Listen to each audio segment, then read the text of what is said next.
and welcome to episode 3 of the Record of East Blue podcast. I'm Josh. I'm Reid. I'm Astrid. And in today's episode, we are going to be talking about volumes 4 and 5 of the manga, which cover the climax of the Syrup Village arc, which is where we meet Usopp. And then we're going to get into the Baratier arrival, which is where we first meet Sanji. But the meat of what we're going to be talking about today, I think, is the Syrup Village stuff.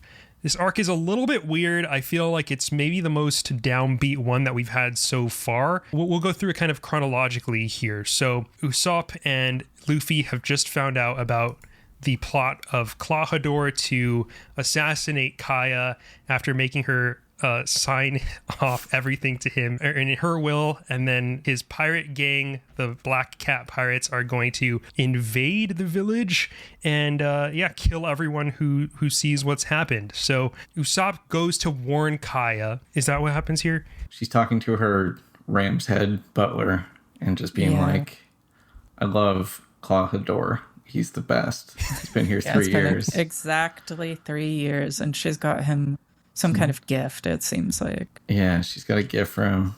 He takes great care of me. He would never try to kill me for my wealth. Yeah. One thing about what we see out of Usopp at this point is this kind of desire to be real. Whatever that ends up meaning, he decides it's up to me to fight those pirates. Then I'll have a real tall tale to tell. I may be a liar, but this time my tale will come true. I feel like that's one of the key kind of quotes that we see out of him.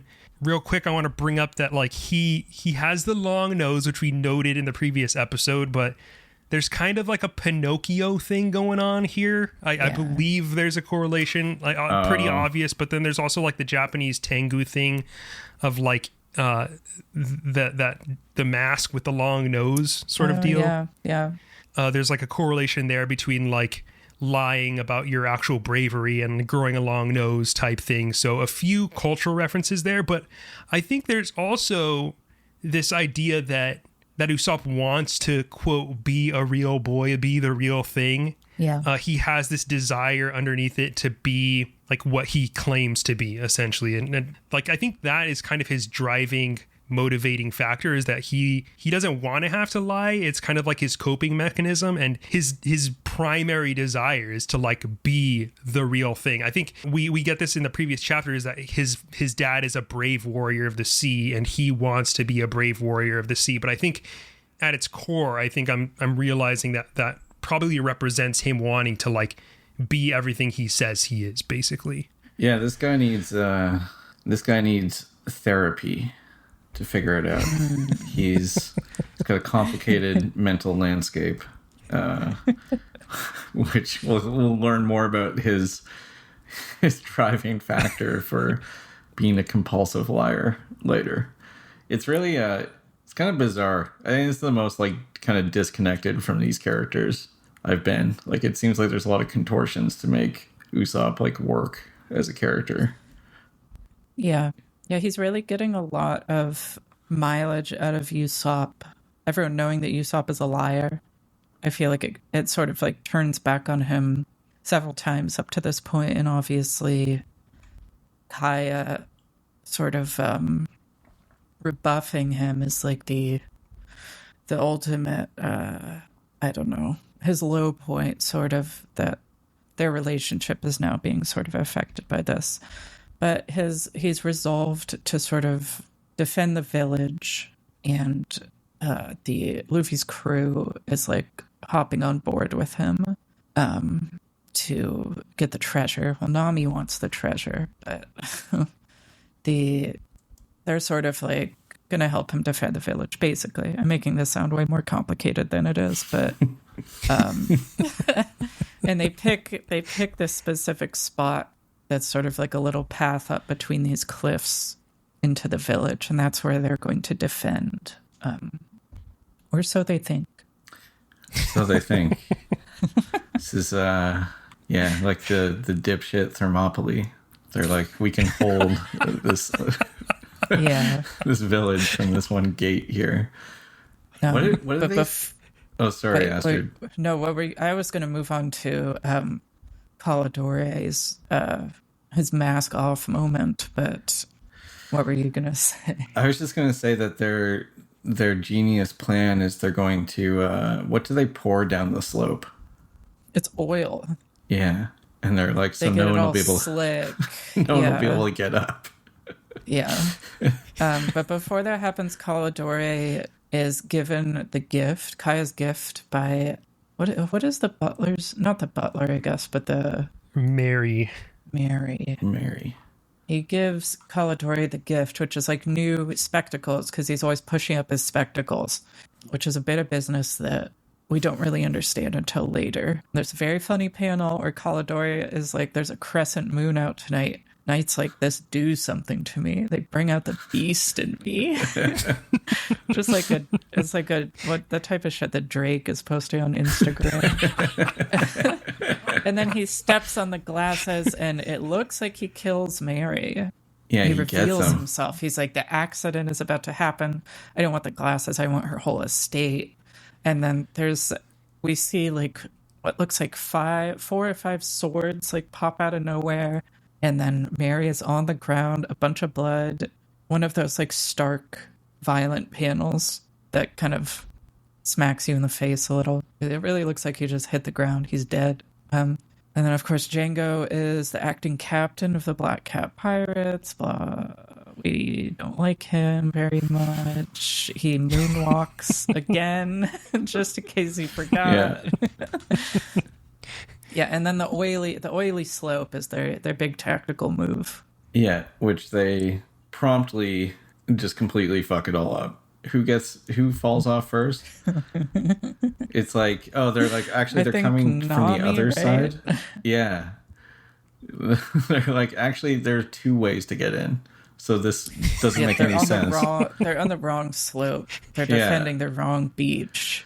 And yeah, and then Nami's like, oh no, I'm going to lose my treasure. And then she starts falling down the hill.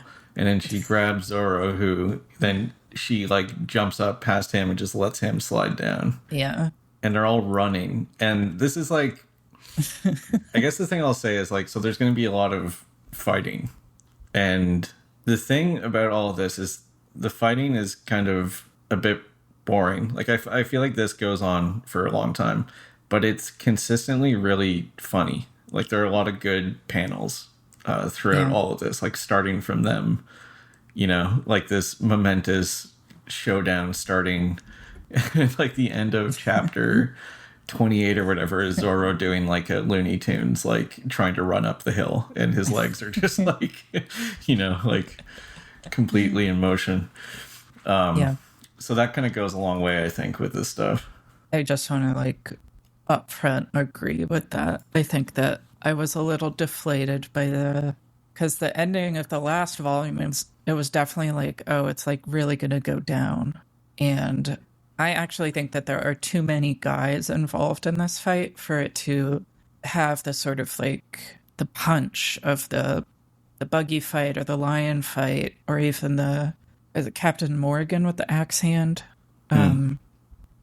Like I really like those one-on-ones, but there's a lot of stuff to get through here before that can happen. And this sort of like conceit at the start where they're in the wrong place, Zoro is out of commission because he can't get out of the oil, Luffy is running in the wrong direction, so they're all like spread out, and it leaves Usopp at the actual beach where we have Django and his pirates.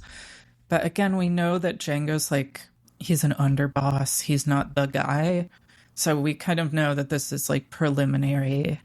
And which isn't to say that's not fun, but I'm not sure that the fight with Caladore is worth it. Anyway, we can get there. But yeah, Usopp is going to take them all on by himself. Yeah, and like also Usopp hasn't gotten a huge character moment where we're really rooting for him. We're kind of like, No. we're still like, who the fuck is this guy and why am I supposed to care about him through this whole thing? So he doesn't serve as like quite the glue that we would hope for him to be, to kind of like bring the fight together and to give it some sense of gravity, like we've already seen with Shushu, like in the previous arc, even, which is like this little dog. They give him a little bit of background, and like you're kind of locked into this fight. And then all the buggy stuff too. It's like, yeah, it's this fight going on, but it's really played up for laughs, and like the kind of slapstick, the nature of it is kind of what makes it easy to invest in, because it's funny. And here we don't really get that to nearly the same extent, where we don't care about the characters as much. The lackeys aren't as interesting or funny. And there's a lot more like, okay, this is action and we're supposed to care about it. But I think the panels where like the stuff is actually going down are actually some of the best that we've seen so far, and we'll talk about those when we get to them.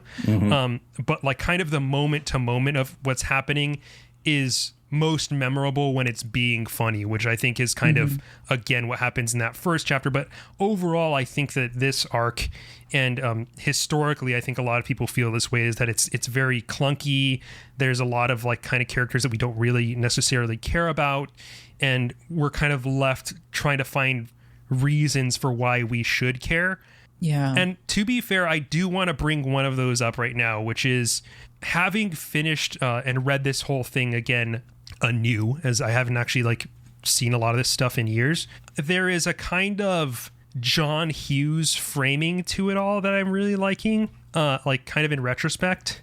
And maybe like it takes being at kind of the end of this to see like, oh, maybe there's an angle to this, which is Usopp is like he feels like an 80s movie kid, where he's like, you know, like a Sean Astin Goonies type setup, where he has these little kids that are following him, and he goes through some like really insane thing, like this whole Klahadore incident.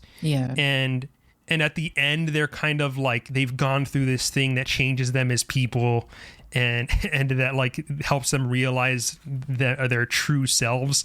That's kind of taken them out of this suburban, like pastoral life and into this like really intense situation. I'm kind of like I'm seeing it through like kind of that genre lens at this point. And I just think that that's not like quite as compelling as a framing for this as even the clown thing was in the previous arc, because there's a little funk, there's a little bit weirdness in those, whereas this is like, it just doesn't quite come together. But I think, to me, looking at it through it as like this kind of teen drama with some mystery behind it, it makes it all kind of click a little bit better for me. But I don't know if that's like a compelling framing at all, or if that even holds true for any of y'all.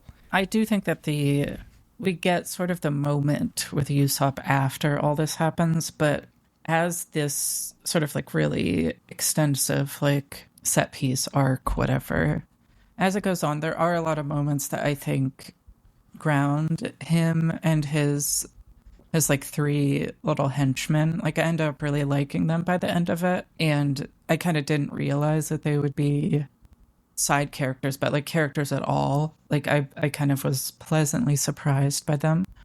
So like there's these fights, this sort of like long battle is also used to build those character moments, as opposed to, I guess, going into it with those character moments set up. Like Usopp, his arc takes the whole 2.5 volumes to really unfold. Oda's like using his time differently here, which I don't think it works like viscerally or immediately as well, but I think it does.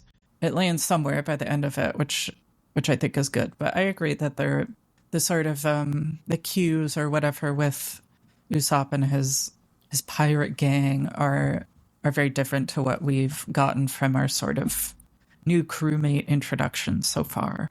Do you think it would be better if it was just shorter?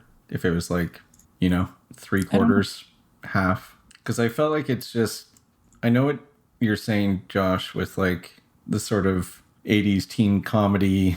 There is something very like, despite this one being about like, I'm going to off this rich lady and force her at threat of death to like write this thing. It's it seems very low stakes. And these like Black Cat pirate guys are pretty not menacing. So it's just like, maybe it's just that stuff going on for a long time kind of like exposes some of what's weakest about it.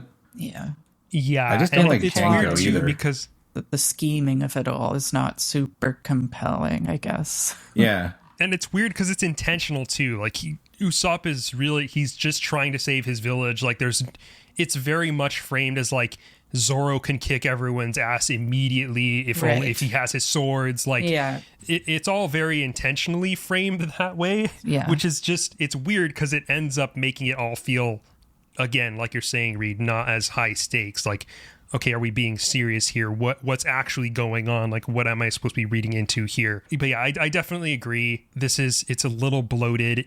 I don't know how much like length would change that about it, but I think the primary issue is that the stakes don't feel high enough. We haven't gotten enough investment in these characters to really be like, I care about these panels and stuff. But the stuff that I do end up caring about with this, which is, I think in these first chapters of volume 4, I like the lack of coordination, the clear lack of coordination that the Straw Hat Pirates have, where, you know, Nami tossing Zoro into the oil, Luffy ending up way off, and Zoro also like going, there's these panels where Zoro's like, which way to the North Beach?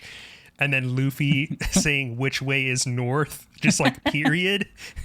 And it's like they're pirates, and it's just like they don't know what the fuck is going on at all. Yeah. I think that stuff's really working. And also this thing that I want to discuss further as we get into kind of the Baratier opening stuff is one thing that Oda does again really well. And I think this is like one of my main things that I love about One Piece is the introduction of characters and the way that characters are framed almost wordlessly. We see the like what surrounds this character as far as how other people talk about them, maybe how they feel about themselves, what our like initial notions are of these characters, similar to like kind of what we get with Usopp, right? But then we get this kind of afterwards reframing of like what was actually going through their head, where with Usopp we see this like flashback to like when he was a kid of like, this is maybe what motivated him, or like, oh, maybe this character was behaving this way for XYZ reason,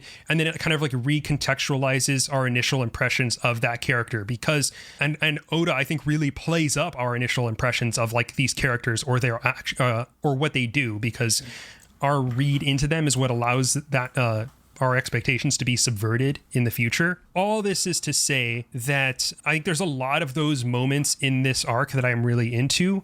One of those is like when Zoro takes Usopp's bullet, and Nami's like, whose side are you on? And Usopp is like, I did not mean to hit him. Like, I'm pretty sure he got in the way of the bullet. And they kind of reveal that Zoro was actually trying to protect them, because if they had successfully gotten the attention of the Nyaban brothers, then they would have then been the target and potentially gotten hurt or killed. So I think those moments I'm really into here, and there are a good amount of them that we get where it's like, here's what we think about this character, and here's like the truth about why they were behaving the way that they were behaving. There's a really good Usopp moment before it really pops off, after him and Nami are using the caltrops and the pirates, and of course they spread them all over the place so like they can't escape. So there's a guy with like a Flintstones club that hits Usopp in the head, and so he starts really getting the shit beat out of him, and Nami can't fend them off because she's not a fighter necessarily.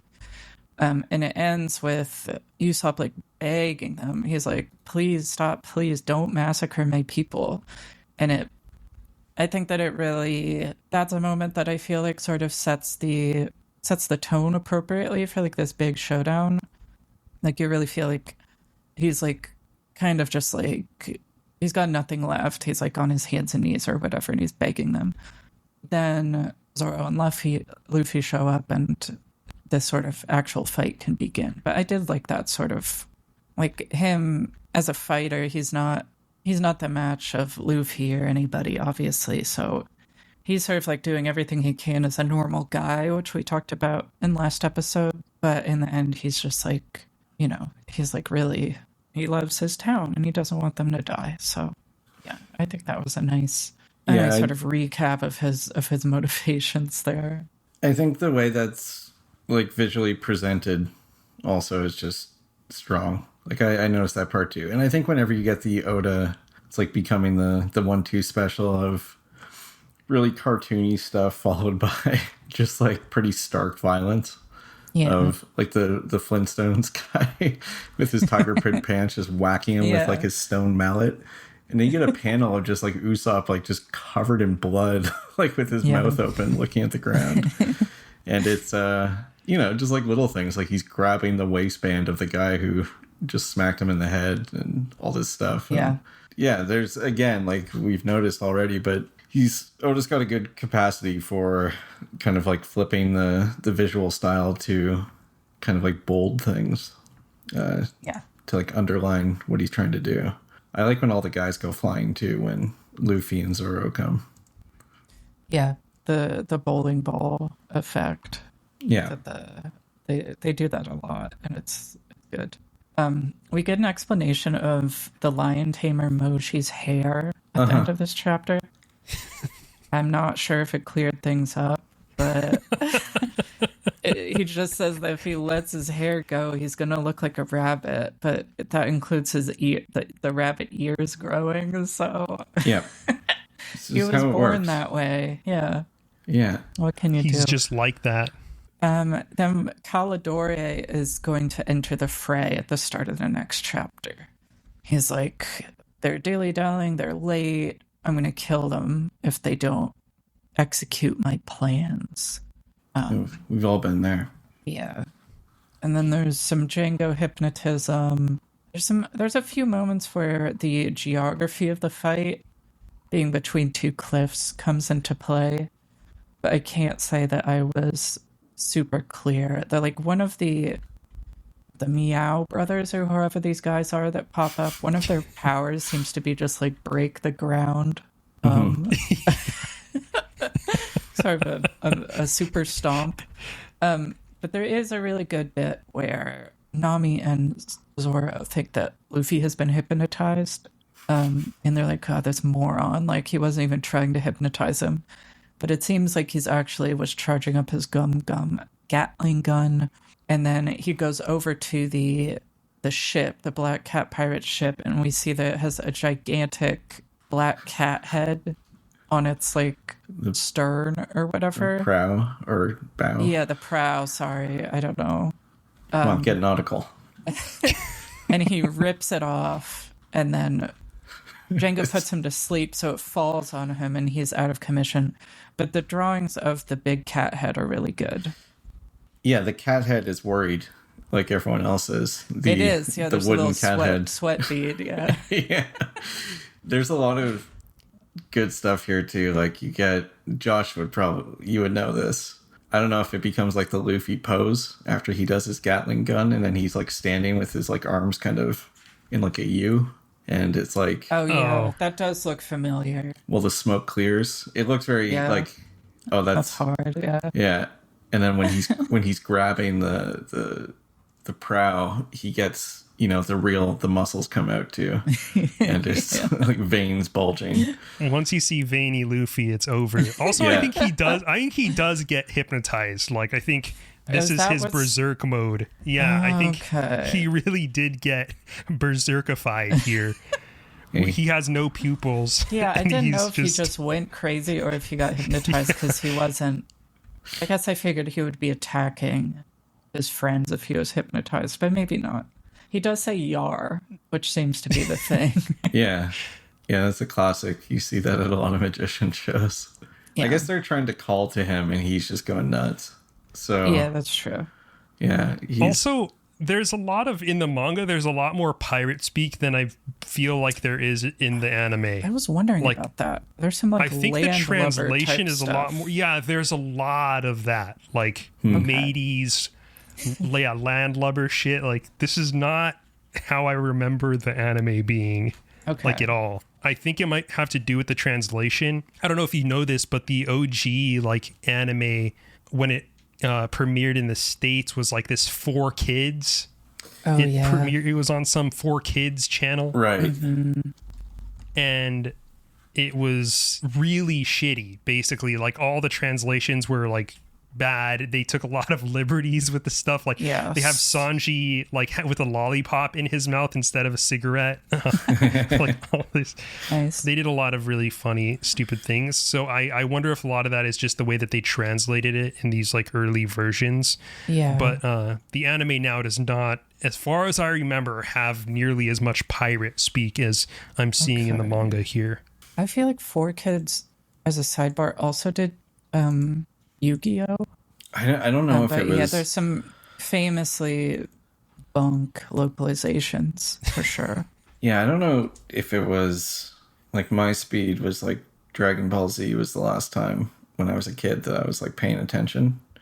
Okay. And I remember there was a lot of like, yeah, they're like, you know, have a plate of sushi and they're like, I can't wait to eat these little hamburgers, you know, that kind of stuff. And Yeah. and Yeah, like Sailor Moon had a lot of, yeah, it was just a thing that they just sort of did a lot, just sort of wantonly rewriting and recontextualizing things. yeah. What do we think about, so going into the next chapter, the Meow Bon brothers? I don't know. Yeah, this is such You a know? nothing. This I fucking don't know. fight is so ass. It's like they're just fodder for Zoro to cut through. I thought that like it's Yeah. the Siam or whatever.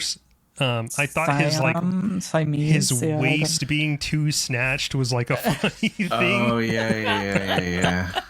He's like, Zoro's like, oh, I thought I cut right through him, but his waist, he's got a cat waist. I have was a cat's funny. waistline, you know. Okay, buddy. Also, Mary is not dead. I forgot to mention that. Right. He's manfully pulling through after being what looks like killed by Wolverine or something. Like he's all cut up.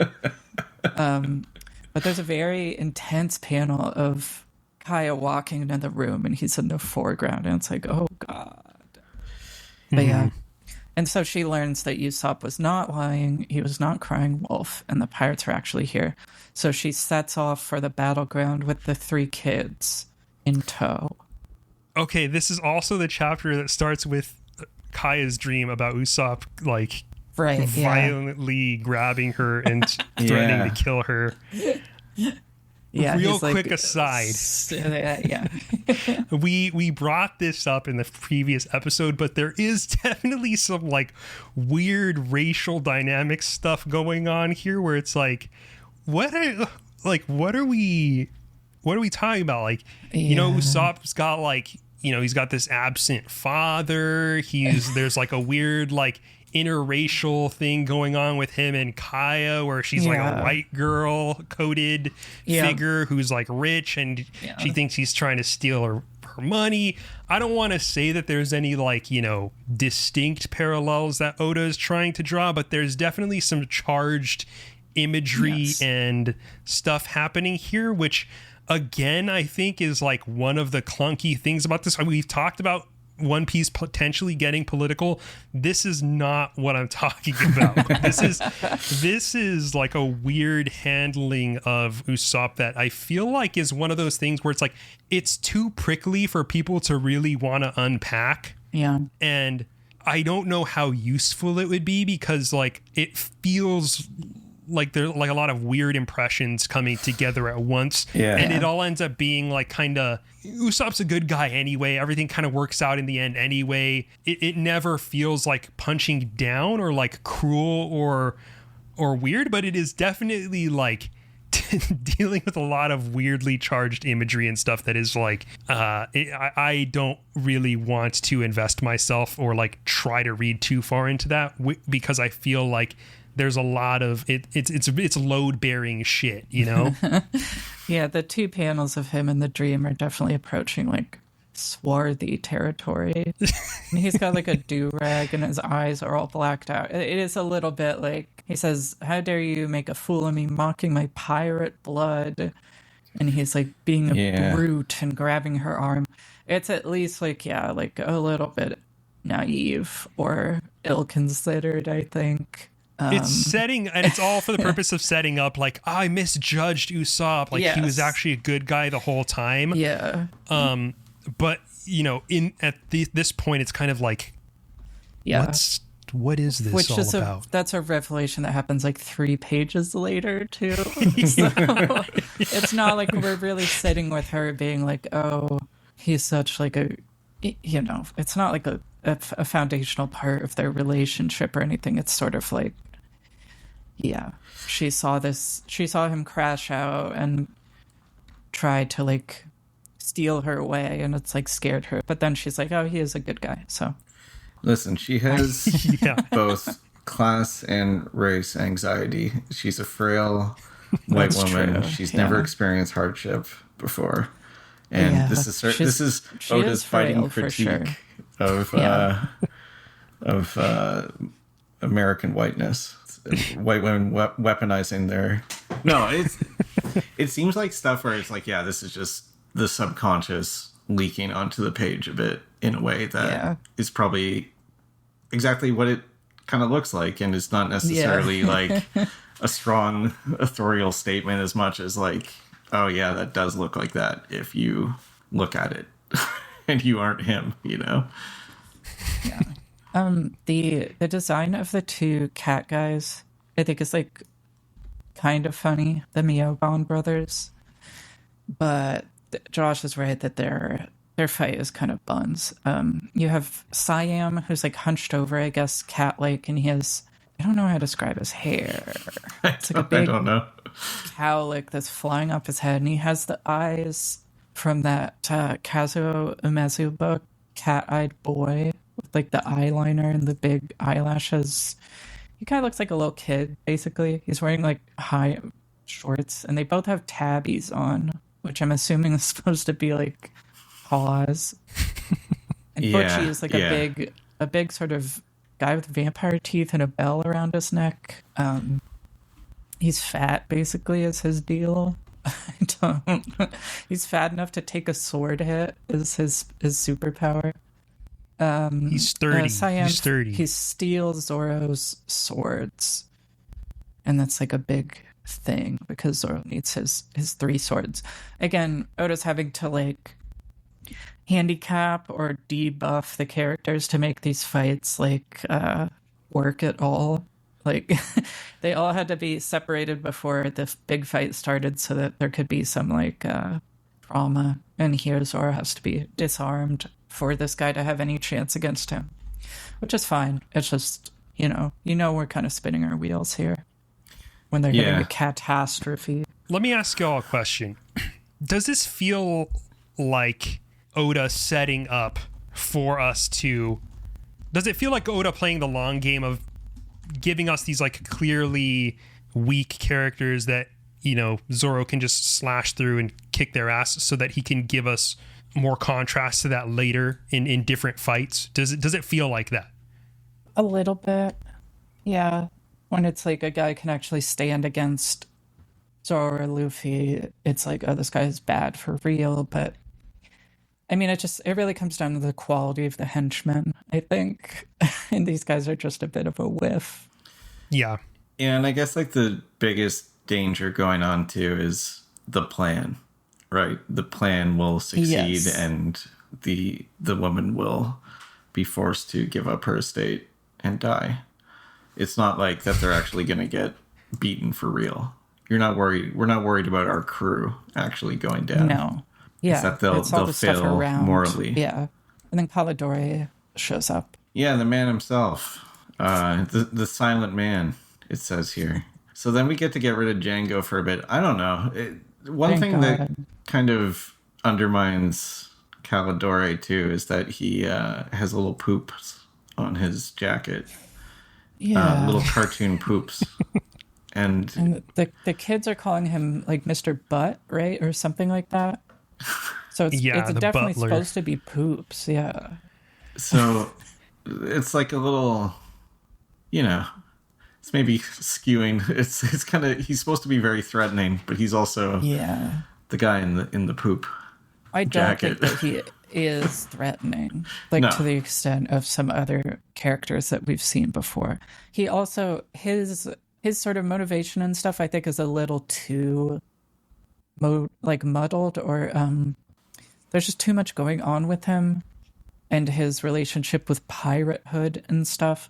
Like, I think it's interesting. It'll be interesting to talk about, but on the page, there's sort of like too much to balance with him. Like the previous guys, it was like, don't make fun of my nose or don't say that I'm ugly. And this guy's like trying to eliminate his identity and like not be Captain Kuro anymore at the cost of destroying all of his crew. I don't know. I didn't care so much about all that. Is he supposed to be like a mobster, kind of? He's gone. What does he say when we first see it? He's gone legit or something, right? He does say something like that. Yeah. So he's Or got am to I like, thinking of a different guy? I think it was him. he's got to like annihilate his crew. He can't have any trace left behind. Yeah, because he's gone, and we see this, obviously, he's gone to some lengths to destroy his identity. It is a bit. Everyone's still calling him Captain Kuro. So Yeah. he didn't do such a great job. I don't know why he just didn't get a whole new crew instead of rolling with his boys still, but He's got a poop jacket. Like, he's not his whole thing isn't entirely, he hasn't thought everything through. and he has Freddy Krueger claws He's got on each hand. He's got damn Krueger claws. And this is, we are on the edge of our seats for this one. This is why he pushes up his glasses with his palms instead of his fingertips, because he has giant swords that come out of his hands. Yeah. That's pretty well known. Yeah. So then we get some fights here. I don't know how in depth to go, Luffy gets pissed off. He gets stabbed in the back. Doesn't do much to him. I guess we kind of see over here too that Luffy is really doesn't. He's really indestructible. Oh, when he gets hit with the glaive or whatever the fuck that thing is. The chakram. Yeah, that part is very funny. It hurts him, but he's like, nah, it's not that big a deal. He pulls it out and he's got the veins going. So there's a little bit of strain on him. Yeah. It's the veins and it's the abs. I think he gets abs when he's pissed off too. Yeah. But we have the emotional betrayal of the butler saying and Kaya being like, oh man, like my parents died and we were like we went to town. Or I guess he's saying that. He's like, oh yeah, look at I did all these things with you when you had a fever, which was probably really often. I always took care of you. And then he's like, at the end of it, he's like, I suffered taking care of you. Yeah. And it was all so I can kill you now. He's really sort of salting the wound here. And he's like, it's so humiliating for the great Captain Kuro, the dread Captain Kuro, to be a butler for 3 years. Which, okay. Yeah. Yeah.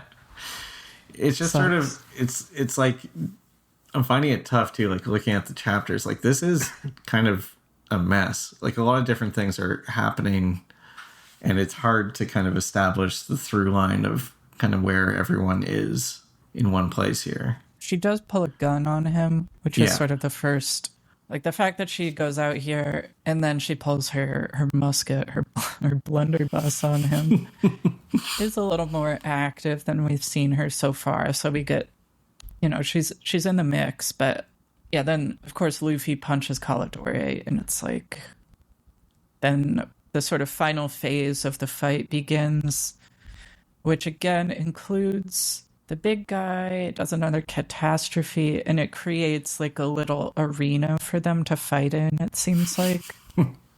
Mm-hmm.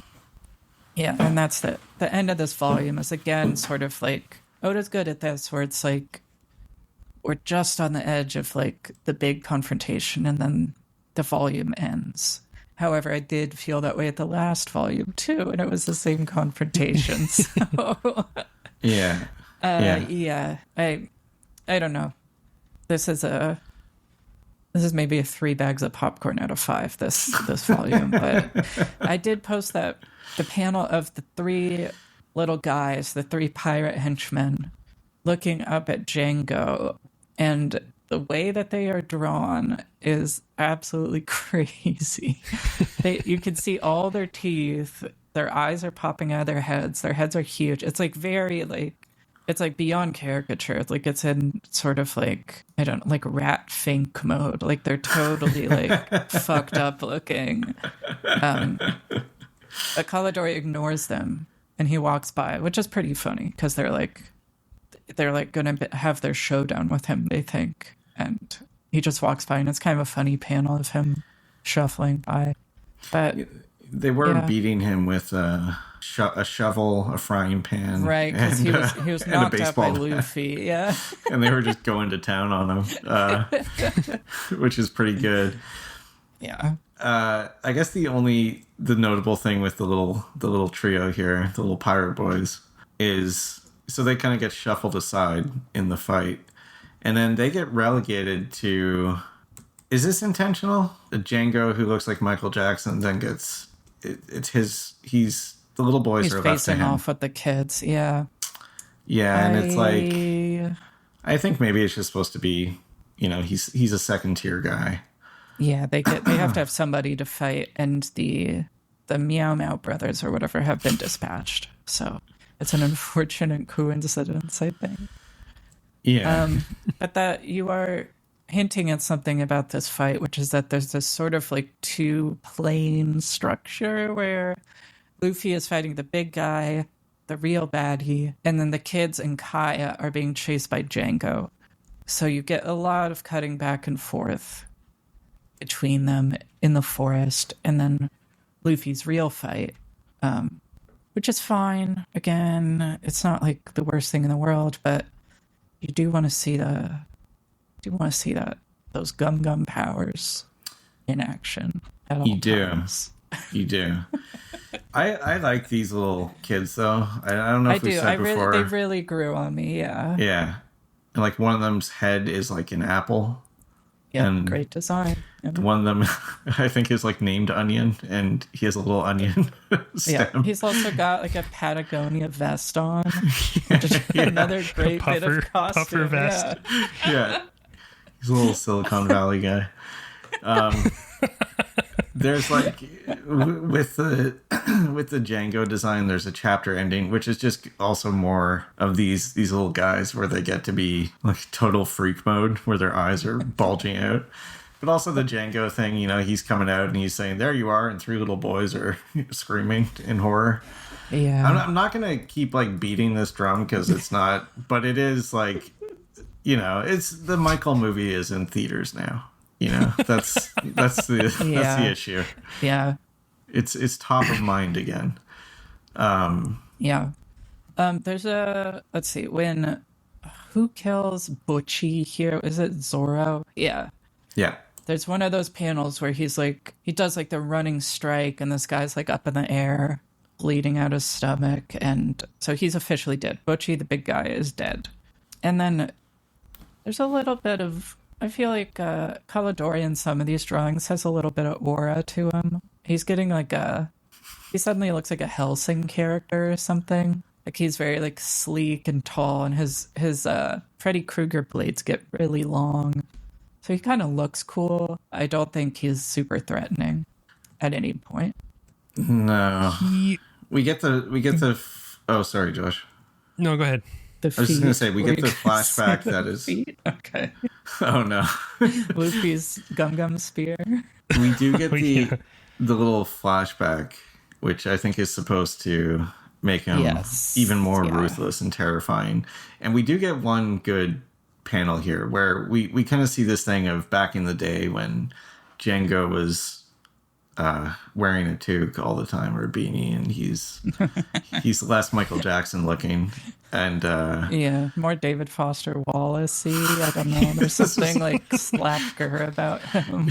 yeah, this is his DFW phase, but it's like them, and they were like, we captured a Marine when we were pirates together with Calidore, and they're saying like, you know, what are we gonna do here? Long story short, Calidore is like massacres a boat, and you get like kind of a nice little Dracula kind of picture of all these corpses with swords stabbed into him, and he's sitting on the boat in the moonlight.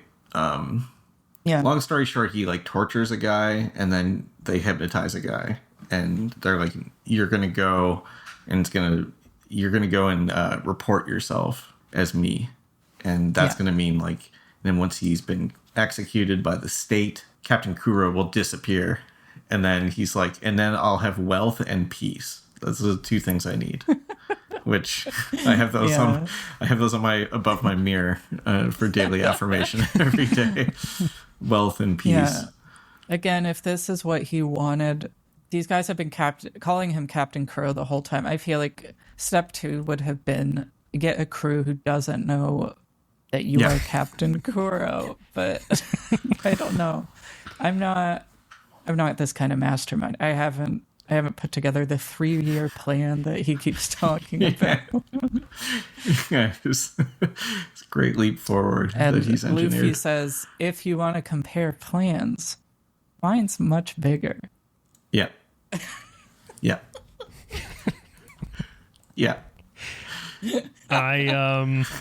There's a lot to unpack here, actually. And I think the biggest, the issue with this is that Astrid, like you said, like it just doesn't come off the page. And I had to do a lot of reading and thinking about this, but Kuro, okay. And I feel like none of this is like, oh yeah, like this is clearly Kuro is supposed to be this. It doesn't say that. I feel like One Piece is usually good at like whatever it's doing thematically. It's very like, this is what we're doing thematically. But this, you gotta really, there's so much going on that it's hard to pick up any of this, which is why I think it feels so clunky. But I think Kuro he's kind of like a legit sociopath where he doesn't want to live by like the social contract or the like pirate code. Like he doesn't really want to live by any code. He wants to just kind of do his own thing, which is, it's pirate-like, and it's also like normal human being-like, where it's like, yeah, sure, dude, peace of mind and having some money is perfectly normal. You know, wealth and peace of mind is a perfectly normal thing for a normal human to seek out. But the important differences are that like he's willing to kind of toss everything aside to get that, right? He has no concept of like there being another side to this contract or this social contract that is involved with being a normal human being and or a pirate. And I think what is supposed to be like scary or threatening about him is the fact that he kind of fits in so well. He's accepted both by the pirates as their leader and by the people of this village as like a productive and good member of society. And I think you compare that to, he's obviously meant to be as a foil to Usopp, who they both lie. Kuro lies for his own benefit, and he's accepted because he's so good at that. But Usopp, on the other hand, he does it as like a soothing or coping mechanism. Yeah. That's born from his own inadequacy and not like some malicious place. And I think like the difference between these lies, like one of the chapters is called True Lies, probably a contemporary of the Arnold Schwarzenegger film. Usopp his desire is to like not have to lie, to be like good enough so that he doesn't have to lie.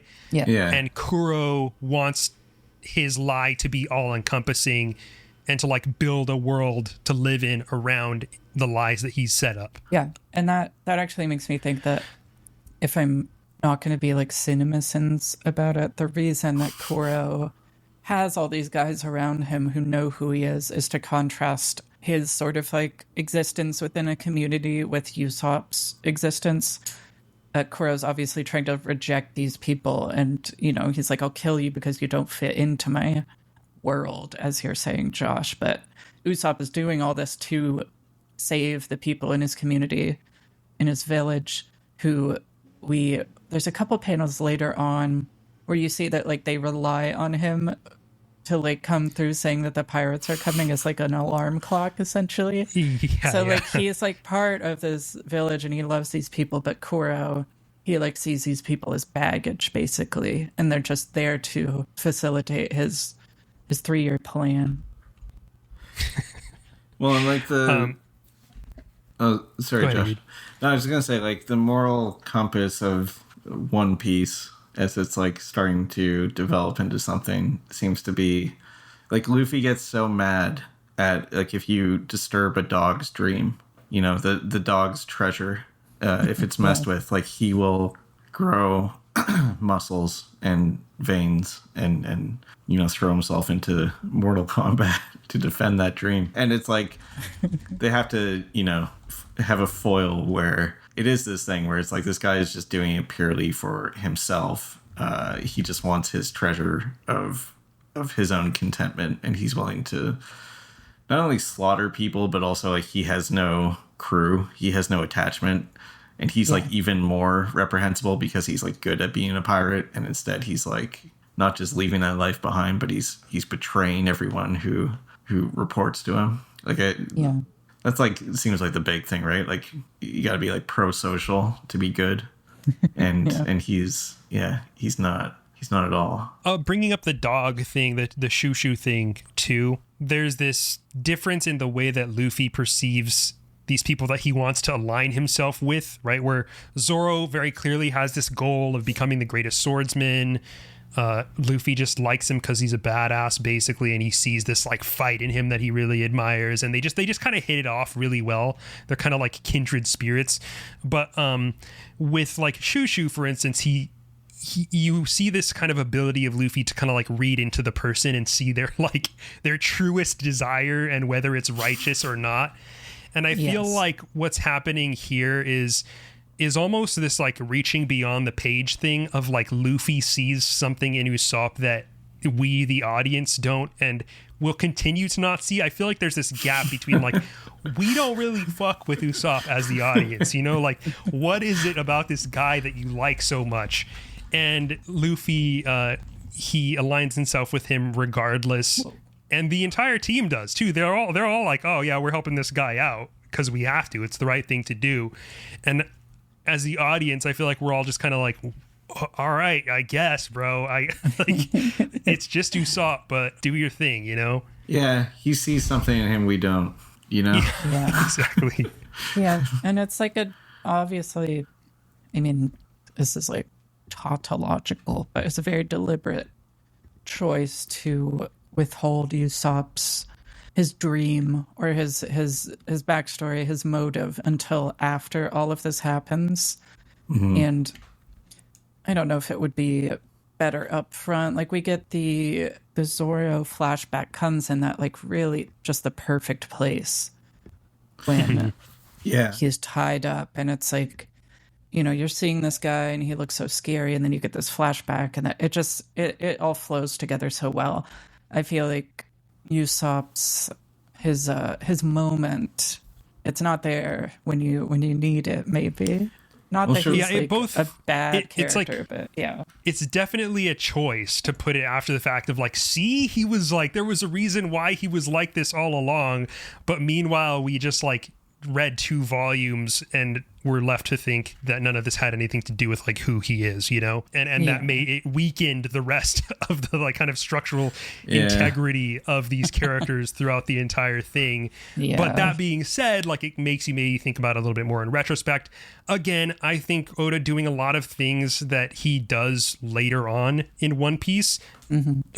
He does these things to much greater effect, one of which we will see at the very end of this volume, in my opinion.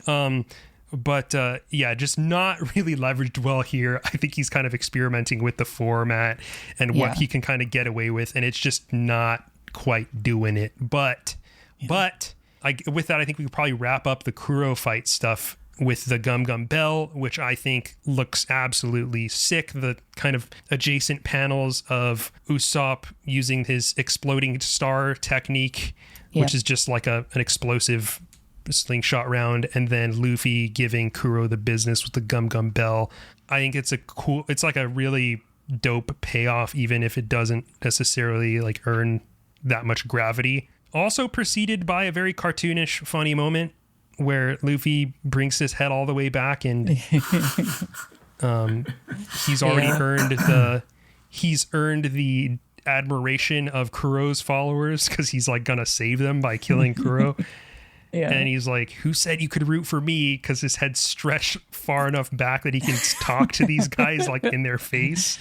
And then we get veiny Luffy absolutely blasting Kuro. Yeah, this is a good move. And also I think the payoff of having this sort of like 2-lane fight is that, Usopp can take out Django at the same time that Luffy takes out Kuro, which is cool. I mean, you get 2 really good panels of guys just getting wrecked. Yeah. On opposite pages. I like when the trio pretends Django thinks he's hypnotized 3 little boys asleep. That is what it is. But then they're like, we're actually not asleep. And then they grab him and they shake pepper into his eyes and then hit him in the nuts with a baseball bat. And and then one of them hides up a tree. Like, their fighting technique, I really admire what they're going for. All that stuff. Django. Home Alone shit. We say goodbye to Django with pleasure. Rest in peace to him. Yeah. And then Kuro, man of the 1,000 plans. Is he? So there's a bit at the end of one of these chapters where Oda talks about killing. Like, why is Luffy not kills these guys? And he basically says that, like, for pirates, it's about victory more than it is like dying or killing. Like, it's if you're when you're defeated, basically. By the laws of pirate warfare or honor. So Kuro gets tossed out of the scene, basically. He got hit with the Gum Gum Bell and he's gone. Whether he's dead or not is like kind of not the point. Yeah, I don't think I've ever heard that about pirates before. I think you might be thinking of yeah, I don't know.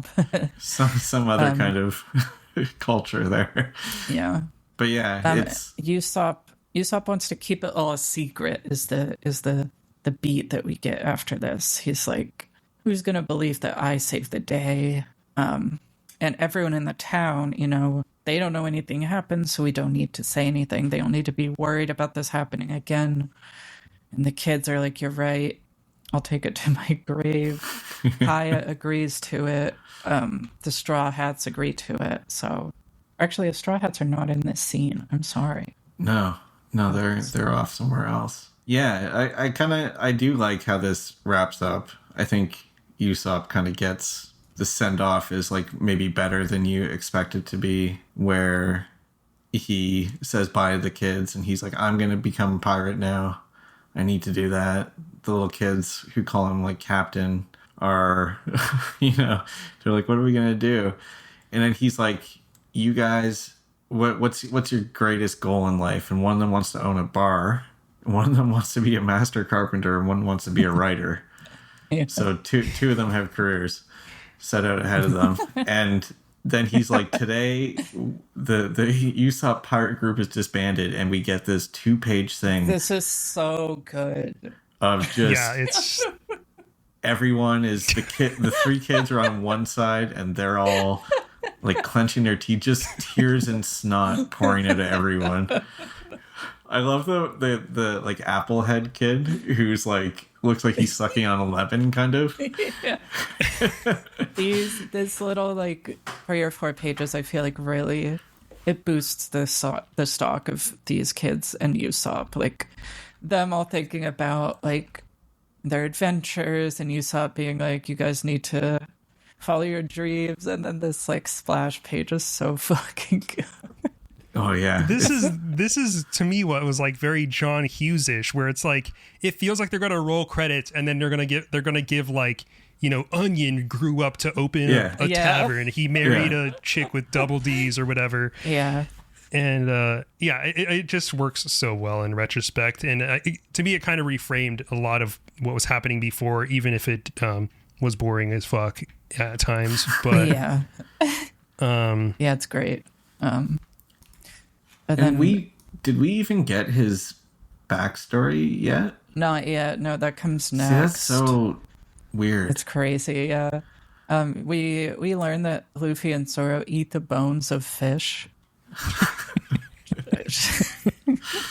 When they eat fish, they try to eat the bones and they have to pry it out. Zoro says, "You need to work on your fish bone eating technique." Funny. And then Nami says, "Normal people don't eat this part." The fan translation I pulled up here for reference says, well, okay, so Luffy has this whole fist in his mouth, which is a great panel. But then Zoro saying to him in this translation, "It's because your throat isn't trained enough to handle fish bones," which is a bit more lends a certain other texture to the scene. Yeah. Kaya gives them a ship, and Usopp puts everything he owns in a comically large backpack, which is like a Katamari-sized ball. Yeah. And he rolls down to the shoreline where he comes upon everyone, and they're, what do they call it? A caravel is the ship. Yeah. And it has a kind of a cute, is it like a ram on the prow? It's very Mary cute. decorated it like his own head. Oh, duh. Yeah. Yeah. That makes sense. He's like, look at this. Yeah, he says, "I designed it myself." Yeah. And it's called the Merry Go after its designer. Yeah. Right.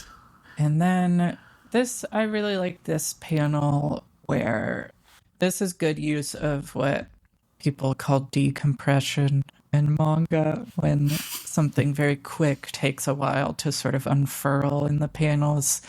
Usopp is like, "Oh, you guys, I'll see you around." And then Zoro's like, "Stop babbling and get on board." And then the very good panel of Luffy being like, "We're a team, aren't we?" And he has a very guileless look on his face. Yeah. And then you get 3 panels of Usopp being like, "Whoa, shit." And zooming out to see him just standing there and back into his eyes. And then it clicks and he's like, "I can be the captain." Yeah, that's full on. Luffy is, you know, he's a cute little guy here. Yeah. With his little expression, you know, he's full on. Look at him. He's just, what a good heart this guy has. Really, amplified there. Mary tells us Usopp's backstory. Yeah. So this would have been helpful earlier. Yeah, I think we know there's something like this going on, but obviously seeing it drawn out, I think is useful for us when considering his character. And also now we know too that his mom is busted in the exact same way he is. And his dad was really handsome. His mom has she has the nose, she looks like all the other Oda women, but she has this like weird Pinocchio nose. But she's dying. Yeah.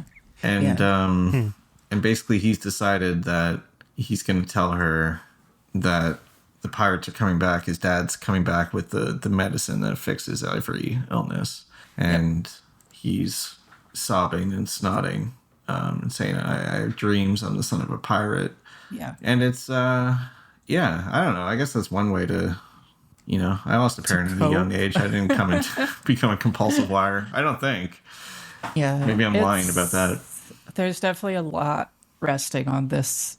Was this 2 pages? Not even 2 full pages at this point in the story. It's like it's meant to sort of like explain or underline Usopp's character. I like it. It made me feel something. The drawings of him crying again are very good. There's obviously some resonance with Kaya being bedridden and his mom being all feverish. But it is a little bit like Aesop's fables. It's like, and then the boy, from that day forward, he said the pirates were coming in an effort to keep himself optimistic. Like, it's a little pat, but it's fine. It's good. It is good, and it is sort of like baffling why it's here. Well, it's not baffling. I think the intended effect is like, oh, now it clicks. Yeah. But it's not like you knew it was something like this. Yeah, it's not a shock like that necessarily. Yeah. But then I think it's really sweet that the three kids take up his mantle of running through the town saying, the pirates are coming. Yeah. It's very cute. The kids are going to be all right. Yeah. And then we move on. And then we are out of Syrup Town. Josh, why is it called Syrup Town? I have no clue. I forgot that it was called that until just we, had to figure out that it was going to be what we're going to read. But I don't know.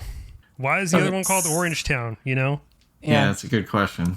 It's syrup. That's just what the town's called. It's a sludgy trudge.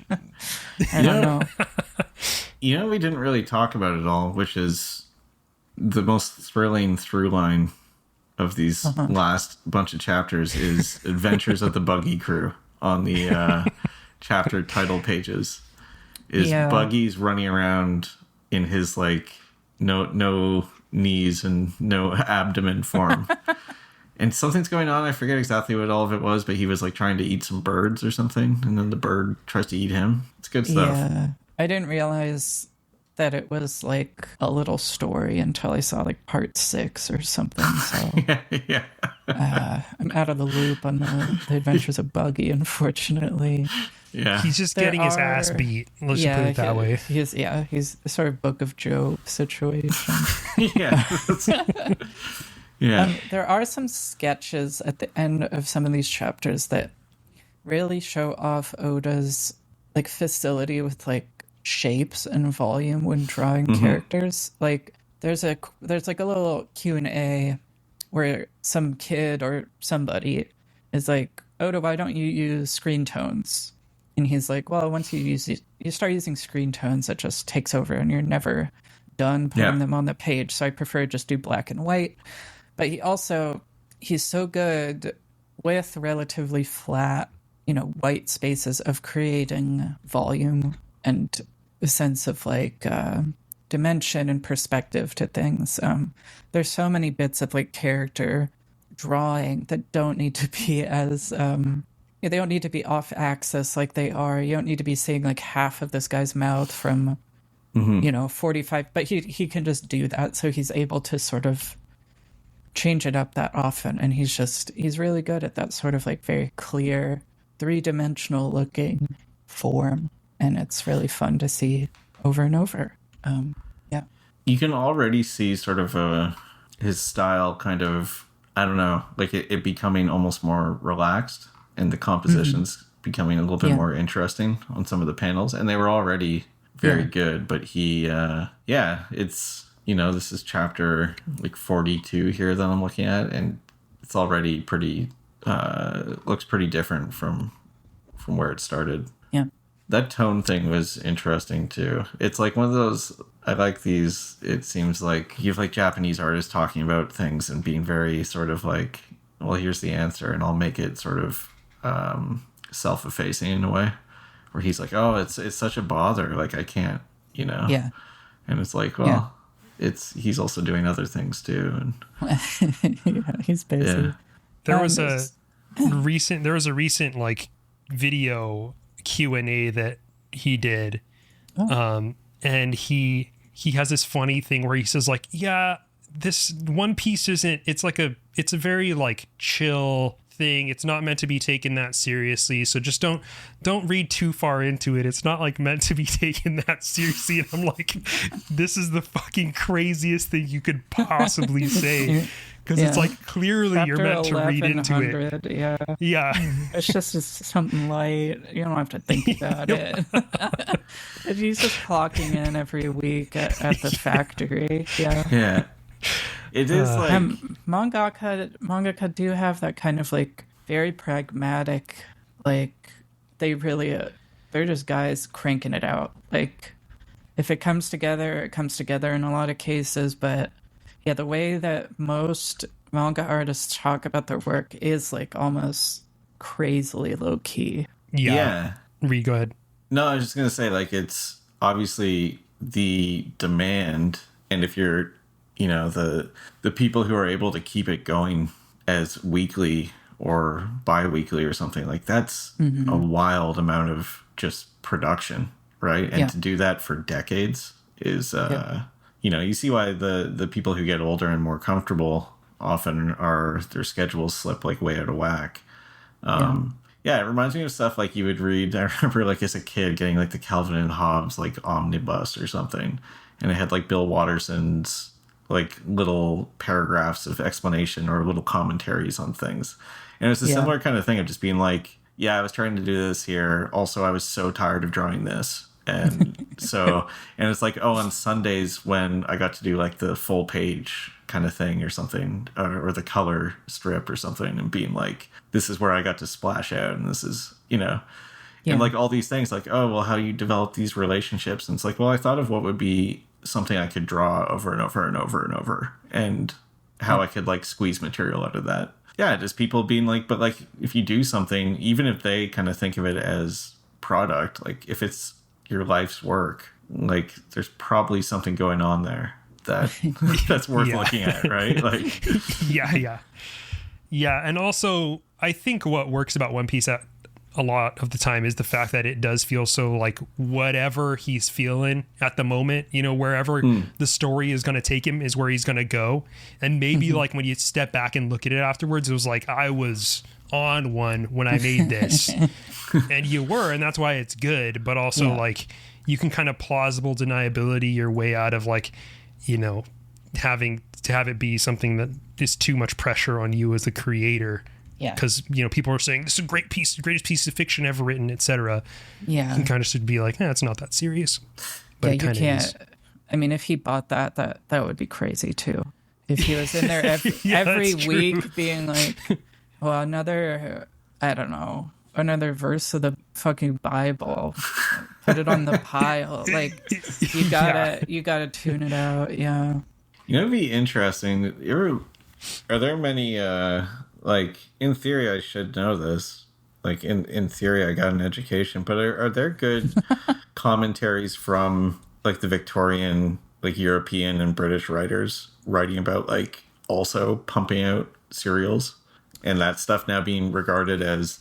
Because, like, Gareth and I talked about this a decent amount with Miura and Berserk, which also had this thing of, like, oh, sometimes it feels like this is meandering around, and then it gains this, like, thematic clarity at these moments, because it's like a nature of like you're serializing something and maybe you don't know exactly how this is going to pan out. Yeah.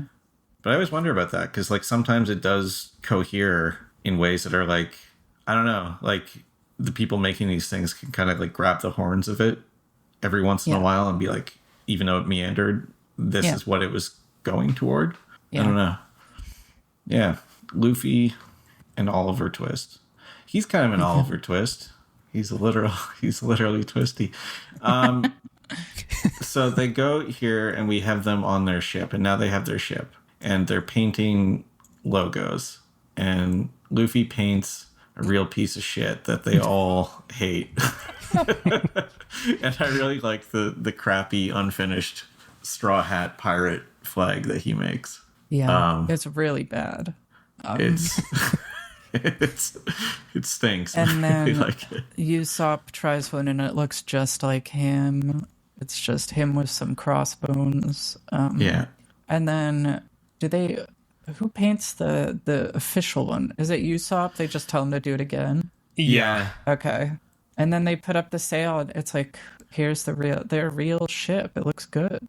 Yeah, it looks nice. It's got a ram's head, which feels like aesthetically kind of, So And then, Jason and the Argonauts coded. Oh yeah. There's, And then this guy appears, and I gotta say, I think I need to reread everything that happens from this point, because I kind of got, there's like 3 or 4 new guides just like piled on us very quickly. And obviously Oda's trying something new again with the sort of pace, these introductions, and the changing up the established stuff that he's put down. But I did get a little bit lost. I think I was like, okay, which one of these guys is the new guy? Because they need a guy on the ship, a musician or a cook. So it's like they have an open spot. And so I was like, oh, this new guy is going to be the guy. But then there's more people, and I got a little lost.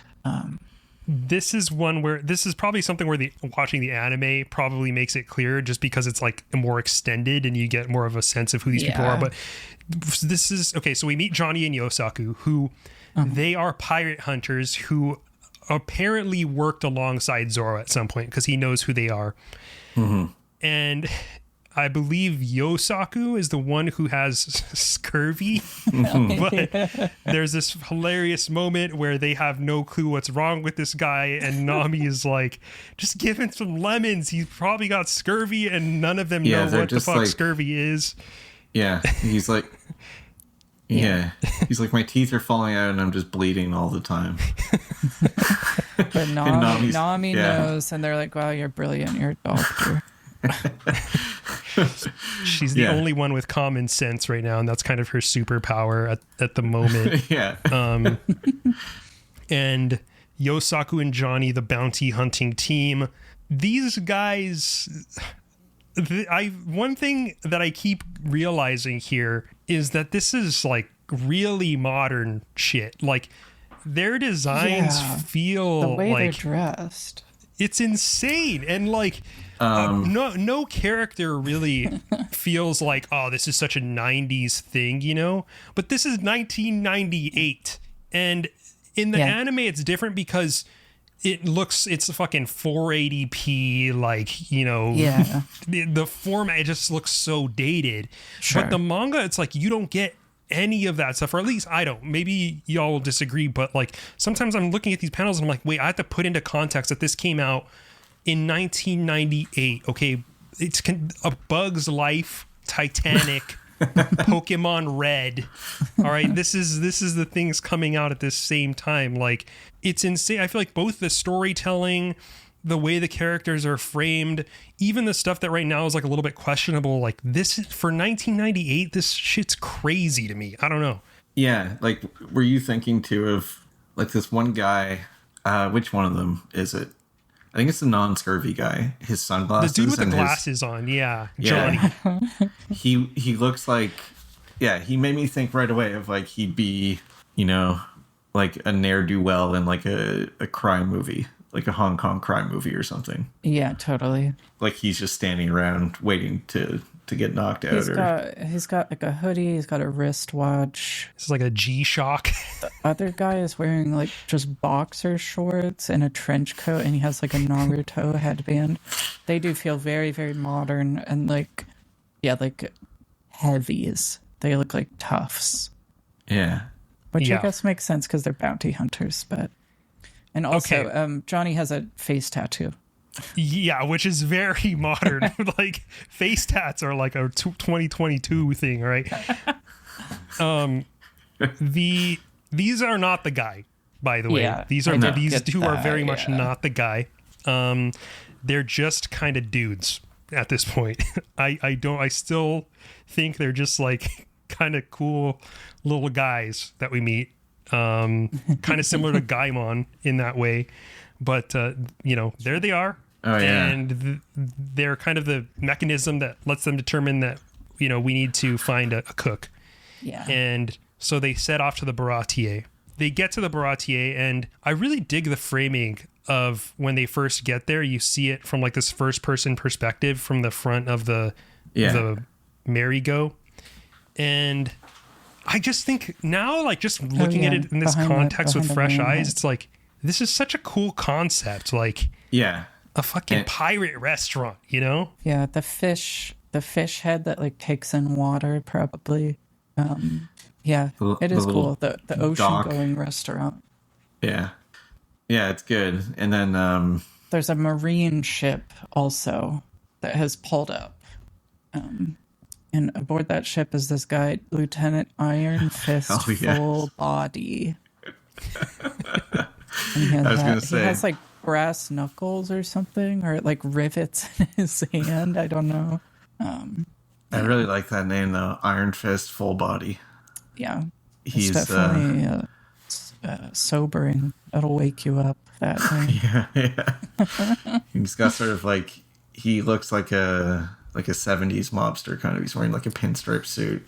Yeah, And he's got bleach blonde Minister hair. of the Navy. Yeah, And yeah, so we come here, right, to Nami sees some stuff and realizes that they're aiming a cannon at them, which there's no point because Luffy can just suck it into his stomach, which is great, Yeah. and then blow then it he back at them. shoots the restaurant.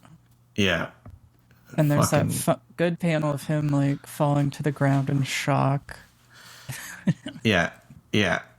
And and then we get like a really quick Mr. Full Body here is whining and dining a beautiful woman, and he's tasting wine, and he's trying to identify where it's from.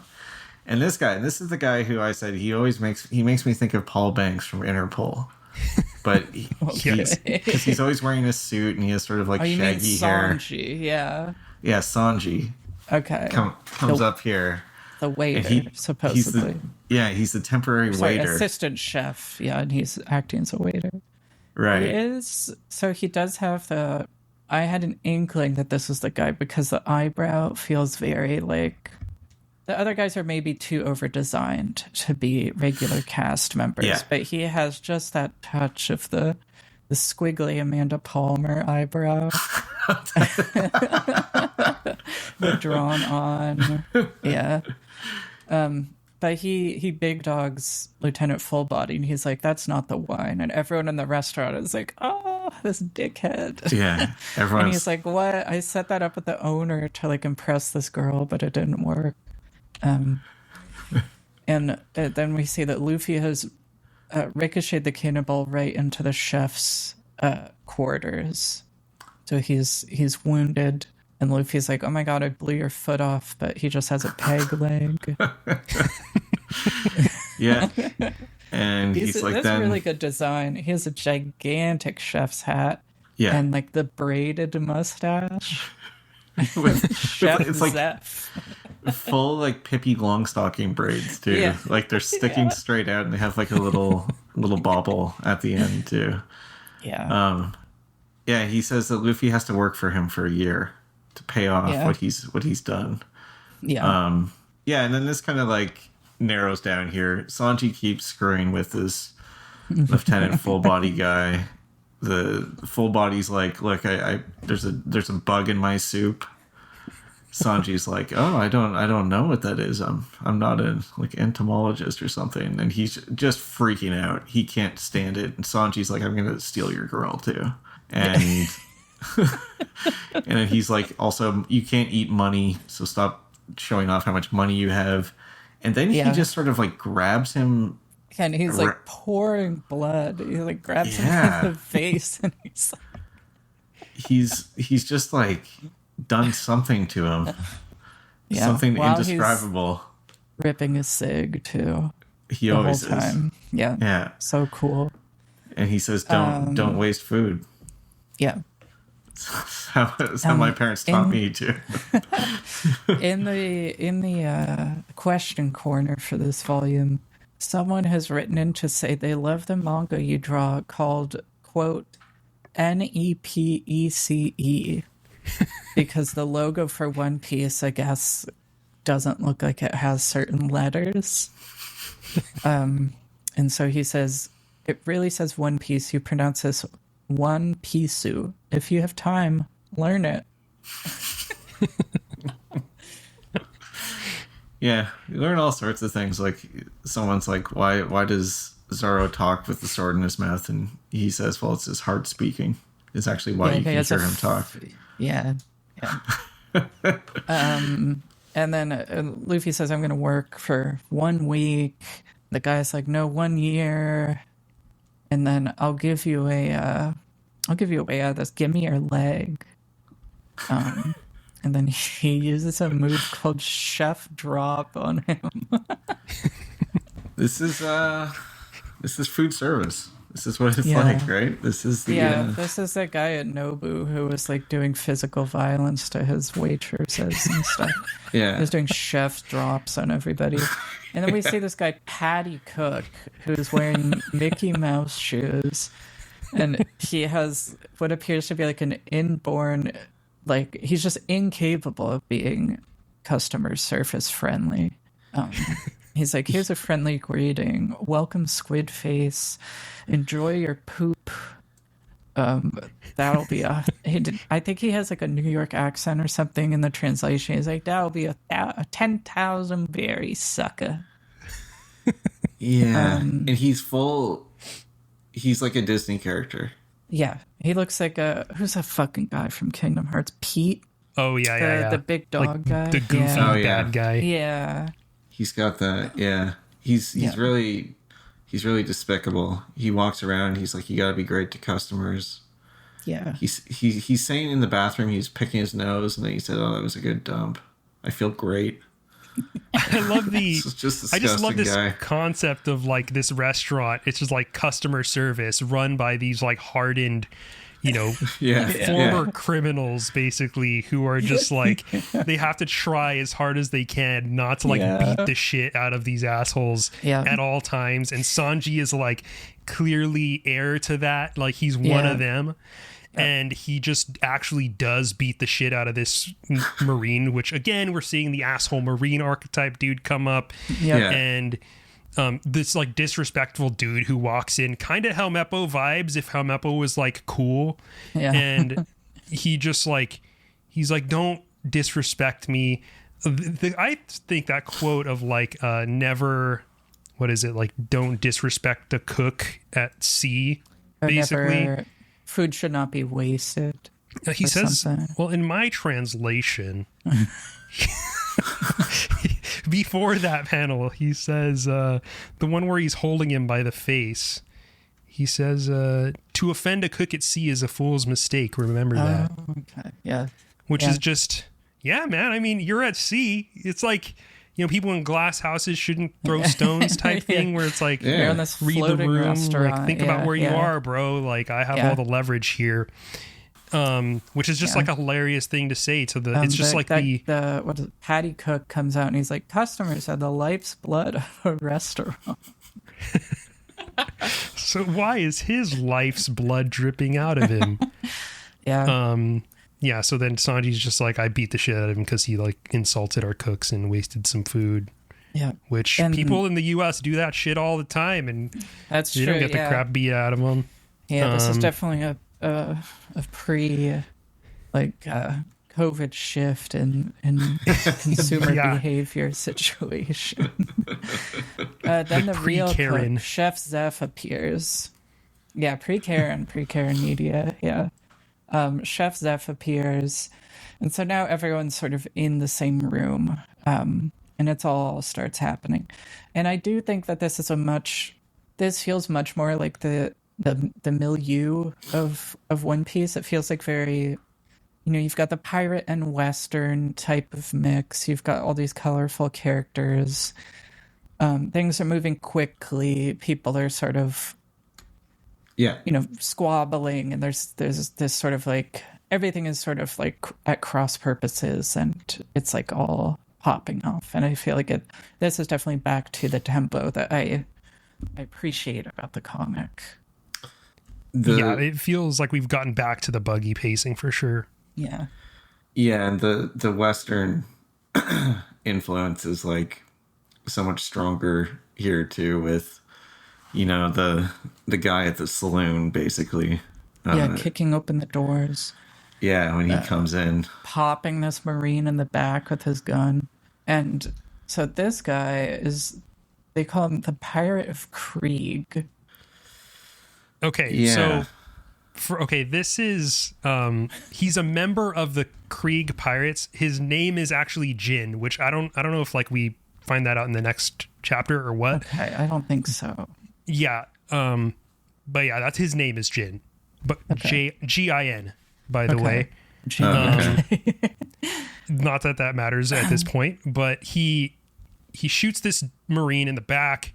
He has been starved. We find out that he's been starved by the Marines because he's a pirate, who's part of this like dreadful crew that came from the, I guess the Grand Line. And, and he comes in and he's just trying to be cool. He's just like, he's also an asshole and is like, just bring me some fucking food. Meanwhile, he looks like totally emaciated. Like he's got these bags under his eyes. He's completely flushed of colors. His cheekbones are like clearly, he's like something's wrong sweat. with this guy. Yeah. I like when he does do a nice like Western thing of, do you have any money for your food? He says, you accept lead? Yeah, this is a good setup where I forgot to mention that I think probably one of the Johnny or the other guy says that this restaurant is like right near the Grand Line. So you have all these guys who are like hardcore coming in and causing shit constantly. So we're getting kind of our first taste of Grand Line level guys. Yeah, it seems like now they're being introduced to the real guys. Yeah. And then Sanji gives him food after he's been booted out after the Hattie cook beats the shit out of him with he like Donkey Kongs him with both hands straight into the floor, and then they kick him out. He says, customers are a restaurant's life's blood. I wouldn't give yesterday's rice to a penniless sea wolf like you. So he hobbles out and hits the deck, and Sanji gives him like a plate of rice or something. And he's like, oh, this is amazing. And then Luffy sees this and he's like, oh, that's my guy, Sanji. Seems like he has a good heart. Yeah. And that's the end of the volume. And we get the panel of Jin eating it, Sanji's pilaf, and he's sobbing, this like hardened man of the sea. And he's just like moved to tears by this plate of food. And Sanji is like shoveling. He has his cool little snapshot moment. He's like, pretty good, right? And we get we get these like kind of cutaway panels too throughout this of like, Sanji looking cool. Yeah. And I like that like Sanji's, the way they frame Sanji's cool is that he's like, he's a good guy, like he has compassion and he feeds the hungry. Yeah. Which is like very much not a way that badassery is typically framed for a dude like this who's always smoking a cigarette, the Spike Spiegel kind of contemporary of like, I kill the bad guys. This is like, I'm feeding this guy and like that's what makes me cool and or good. And again, it's the thing that I was kind of talking about before of the way that Oda presents these characters in a scene and they're being read by the people around them of like, this guy's an asshole. He's a scoundrel. He's full of pride. He comes from this dreadful crew of Kriegs. Yeah. And meanwhile, Sanji is just kind of absorbing it all. He reads the situation and is like, this guy's starving. I should feed him. He kind of sees through all that and is like, this guy is hard, whatever, but he's at his, right now he's just hungry and I'm going to give him food because like that's the right thing to do. And I think that's like, those are the most powerful moments in One Piece where we're just like, one of the characters subverts like our own prejudices about a character or because like you are seeing Jin, at least me as the reader, somewhat relatively passively as all these panels are like washing over me. I'm just like, God, this guy's an asshole. He's like threatening to kill this chef who's just trying to feed him. Like maybe tell them your actual situation, But then Sanji steps in and he's like, no, I'm just going to feed this guy regardless because like that's the right move. And you're like, wow, that's a pretty cool guy, actually. Yeah, the ability to sort of like see through to the heart of a person is like, seems to define like the straw hat ethos.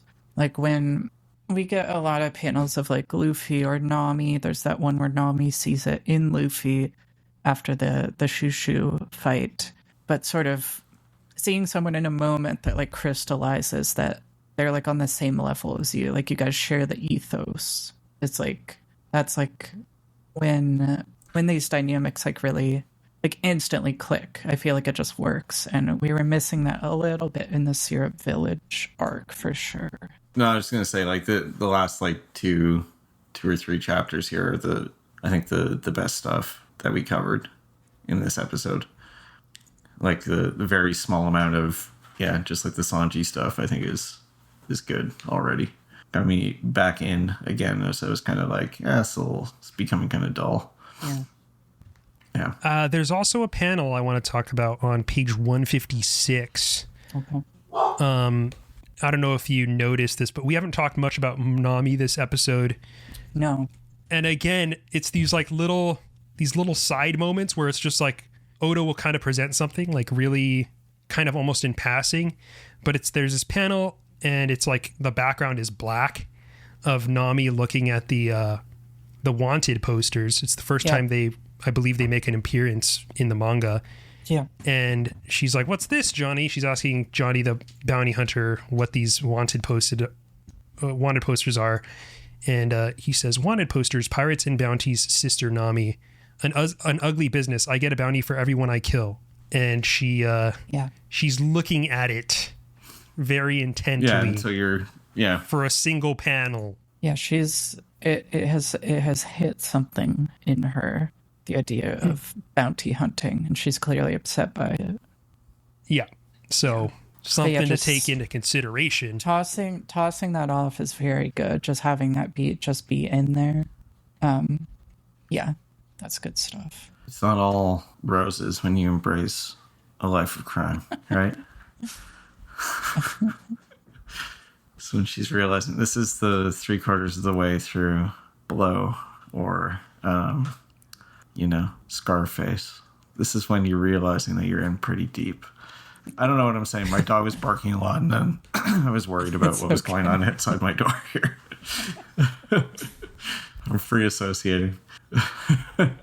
Did you guys clock that on the one of these Q&A pages, and I couldn't find it going back, but there is a writer, a fan who has written in to ask Nami's measurements. And Oda he's like, "Okay, I'll go do it." And he writes like Nami essentially extorting him for money to give the measurements to this person. Yeah. I thought that was a funny way to handle what must be a very frequent question for the working manga artist. Yeah, I think we do have the measurements, by the way, folks. If you're looking for those, they're out there. Yeah. They have to change because at this point she's fairly... That's true, yeah. I don't know. She's pretty nondescript as far as her body is. It's drawn she's kind of just a skinny girl.